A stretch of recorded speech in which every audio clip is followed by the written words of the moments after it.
আগরতলা স্থানীয় সংবাদ পড়ছি লক্ষণ কুমার ঘটক। এখনকার বিশেষ খবর হলো আগামীকাল চৈত্র সংক্রান্তি 1431 বঙ্গাব্দের শেষ দিন। নববর্ষকে স্বাগত জানাতে প্রস্তুতি চলছে সর্বত্র। ফুল বিজুর মধ্য দিয়ে আজ থেকে শুরু হলো চাকমা জনগোষ্ঠীর বিজু উৎসব। কিল্লা ব্লকের বিত্রায় হাড়ি বৈশু তের বা উৎসবের সূচনা করলেন রাজ্যপাল ইন্দ্রসেনা রেড্ডি নাল্লু। কেন্দ্রীয় সমবায় মন্ত্রী অমিত শাহ বলেছেন, ভারতের সমবায় খাতে উল্লেখযোগ্য পরিবর্তন ঘটেছে। বাংলা নতুন বছর 1432 সালকে স্বাগত জানাতে রাজ্যেও প্রস্তুতি চলছে। আগামীকাল চৈত্র সংক্রান্তির মধ্য দিয়ে সেই বিদায় হবে 1431 বঙ্গাব্দের। সেই সঙ্গে রাজ্যের বিভিন্ন জনজাতি ও সম্প্রদায়ের ঐতিহ্যমণ্ডিত বিজু বৈশু উৎসবের আয়োজন চলছে। আগরতলায় চৈত্র সেলে কেনাকাটায় শহরে ভিড় লক্ষ্য করা গেছে। চৈত্র সেলের শেষ লগ্নে সারা রাজ্যের দোকানপাট, রাস্তাঘাট, কেনাবেচায় মানুষের ভিড়ে জমজমাট। এই নিয়ে শুনুন একটি প্রতিবেদন।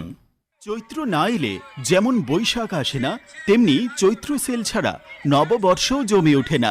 যে চৈত্র সেল ও নববর্ষ নিয়ে বাঙালির মনে থাকে আলাদা আবেগ। প্রতি বছরের মতো এই বছরেও আগরতলার শকুন্তলা রোডে বসেছে চৈত্রের হাট। পৌর নিগমের তরফে হাটে ব্যবসা করার জন্য বিনামূল্যে 300 জন দোকানীদের দেওয়া হয়েছে অস্থায়ী জায়গা। বেচা কেনাও বেশ ভালো হচ্ছে বলে জানান ব্যবসায়ীরা। ভালো হচ্ছে হ্যাঁ, ওই তো প্যান্ট 100 টাকা বিক্রি করে দিচ্ছি, বড় প্যান্ট। ছোটদের ড্রেস আছে মাত্র 100 টাকা জোড়া প্যান্ট। আচ্ছা, কেমন হচ্ছে বিক্রি? খুব ভালো হচ্ছে। হ্যাঁ, খুব ভালো। তো আমি তো প্রতি বছরই করি, আজকে 5 বছর হলো করি।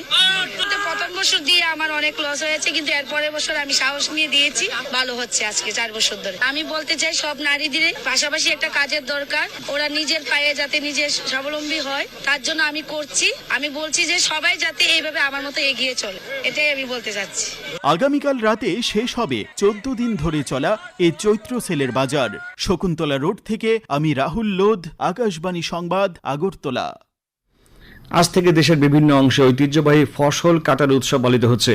পাঞ্জাবে বৈশাখী, কেরালায় বিশু, আসামে বোহাগ বিহু হিসেবে পালিত হয়। তামিলনাড়ুতে পুথান্ডু হিসেবে পালন করা হয়। রাষ্ট্রপতি দ্রৌপদী মুর্মু, উপরাষ্ট্রপতি জগদীপ ধনখড় এবং প্রধানমন্ত্রী নরেন্দ্র মোদী এই উপলক্ষে জনগণকে শুভেচ্ছা জানিয়েছেন। গড়িয়া গাজন বাংলা নববর্ষ উপলক্ষে রাজ্যপাল, মুখ্যমন্ত্রী অন্যান্য বিশিষ্টজনেরা রাজ্যবাসীকে শুভেচ্ছা জানিয়েছেন। রাজ্যপাল ইন্দ্রসেনা রেড্ডি নাল্লু শুভেচ্ছা বার্তা জানান। বাংলা ক্যালেন্ডারের প্রথম দিনটি হল পয়লা বৈশাখ।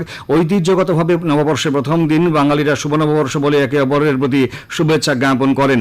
রাজ্যপাল আশা প্রকাশ করেন, এই দিনটি ত্রিপুরাবাসীর জন্য আনন্দ, ভালোবাসা, সুখ, শান্তি, সমৃদ্ধি এবং সৌভ্রাতৃত্ববোধ বয়ে নিয়ে আসবে। বাংলা নববর্ষ উপলক্ষে মুখ্যমন্ত্রী অধ্যাপক ডক্টর মানিক শাহ শুভেচ্ছা বার্তায় বলেন, চিরাচরিত এই উৎসব উদযাপন আমাদের চিরায়ত ঐতিহ্যের একটি ধারা। নতুন বাংলা বছরের সকল রাজ্যবাসীর জীবনে সুখ, শান্তি ও সমৃদ্ধির বার্তা নিয়ে আসুক।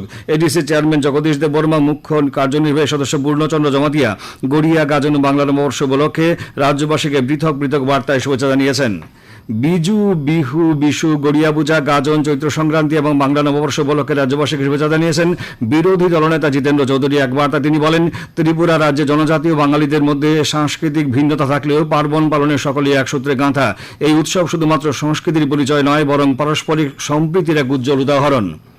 ফুল বিজুর মধ্য দিয়ে আজ থেকে শুরু হলো চাকমা জনগোষ্ঠীর বিজু উৎসব। মূল অনুষ্ঠান হচ্ছে কাঞ্চনপুরে। দক্ষিণ জেলার শান্তির বাজার মহকুমার দেবীপুর, বীরচন্দ্রমনু, বিলোনিয়া মহকুমার গাবুরছড়া ও সাবরুমের চাকমা জনগোষ্ঠীর মানুষজনেরা উৎসাহের সঙ্গে পালন করছেন বিজু উৎসব। আগামীকাল মূল বিজুর এবং মঙ্গলবার বর্ষবরণের আনন্দে মেতে উঠবেন চাকমা জনগোষ্ঠীর মানুষ। গড়িয়া উৎসবের অঙ্গ হিসেবে আজ হাড়ি বৈশু তের অনুষ্ঠিত হয়। গোমতী জেলার কিল্লা ব্লকের বিত্রায় আয়োজিত এই তের বা উৎসবের সূচনা করেন রাজ্যপাল ইন্দ্রসেনা রেড্ডি নাল্লু। বাবা গড়িয়ার আগমনের আগে প্রতি বছরই এই দিনেই হাড়ি বৈশু তের বা উৎসব অনুষ্ঠিত হয়ে থাকে। বিত্রায় আয়োজিত অনুষ্ঠানে অন্যদের মধ্যে উপস্থিত ছিলেন অর্থমন্ত্রী প্রণজিৎ সিংহ রায়, বিধায়ক রামপদ জমাতিয়া সহ অন্যান্য জনপ্রতিনিধিরা। উল্লেখ্য, আগামী 21শে এপ্রিল অনুষ্ঠিত হবে রাজ্যের ঐতিহ্যবাহী গড়িয়া উৎসব। রাষ্ট্রপতি দ্রৌপদী মুর্মু, উপরাষ্ট্রপতি জগদীপ ধনখড় এবং প্রধানমন্ত্রী নরেন্দ্র মোদী আজ জালিয়ানওয়ালাবাগের শহীদদের প্রতি শ্রদ্ধা নিবেদন করেছেন। সামাজিক মাধ্যমে রাষ্ট্রপতি দ্রৌপদী মুর্মু 1919 সালের আজকের দিনে জালিয়ানওয়ালাবাগে আত্মত্যাগের কথা স্মরণ করে বলেন, তাঁদের আত্মত্যাগ দেশের স্বাধীনতা সংগ্রামকে শক্তিশালী করেছিল। উপরাষ্ট্রপতি জগদীপ ধনখড় বলেন, ভারত চিরকাল তাদের সাহসের কাছে ঋণী থাকবে। প্রধানমন্ত্রী নরেন্দ্র মোদী বলেন, আগামী প্রজন্ম সবসময় শহীদদের অদম্য ইচ্ছাশক্তিকে স্মরণ করবে। খবর প্রচারিত হচ্ছে আকাশবাণী আগরতলা কেন্দ্র থেকে।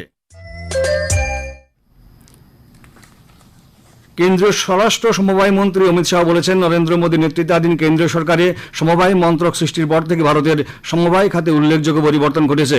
আজ ভূপালে রাজ্যস্তরীয় সমবায় সম্মেলনে শ্রী শাহ ভারতের ইতিহাসে প্রথমবারের মতো কিভাবে কেন্দ্রীয় সরকার গ্রামীণ উন্নয়ন, কৃষি এবং পশুপালনকে একীভূত করেছে তার উপর জোর দেন।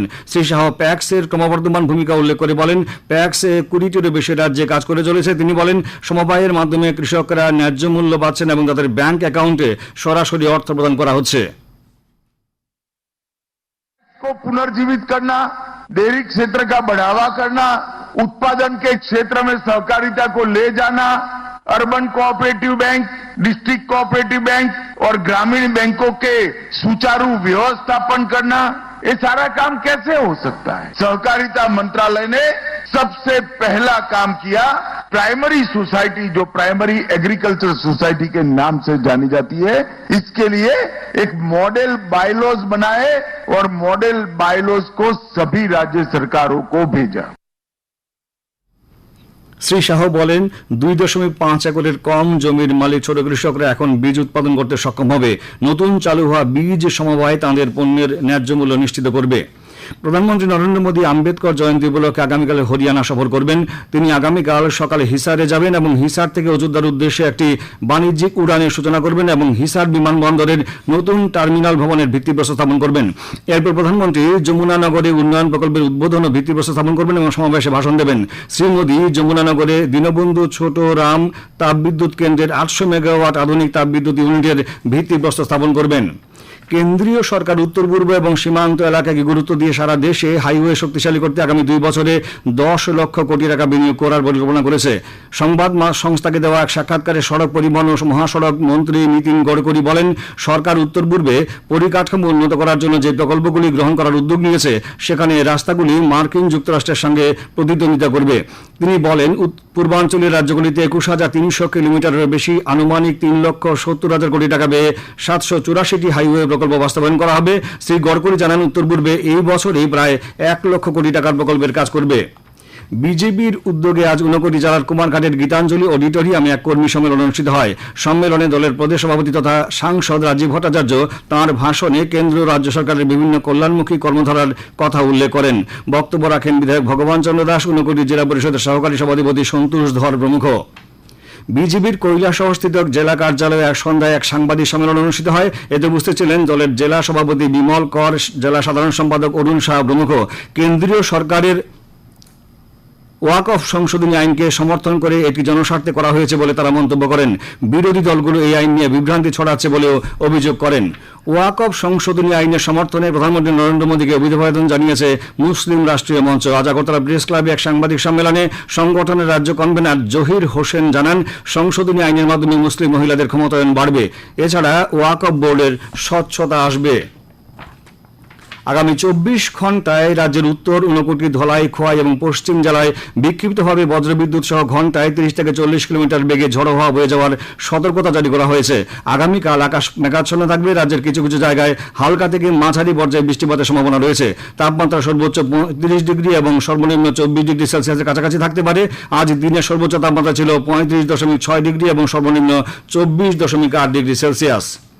ত্রিপুরা ক্রিকেট অ্যাসোসিয়েশন পরিচালিত সন্তোষ ট্রফি ঘরোয়া প্রথম ডিভিশন লিগ ক্রিকেট প্রতিযোগিতা আজ 3টি খেলা অনুষ্ঠিত হয়।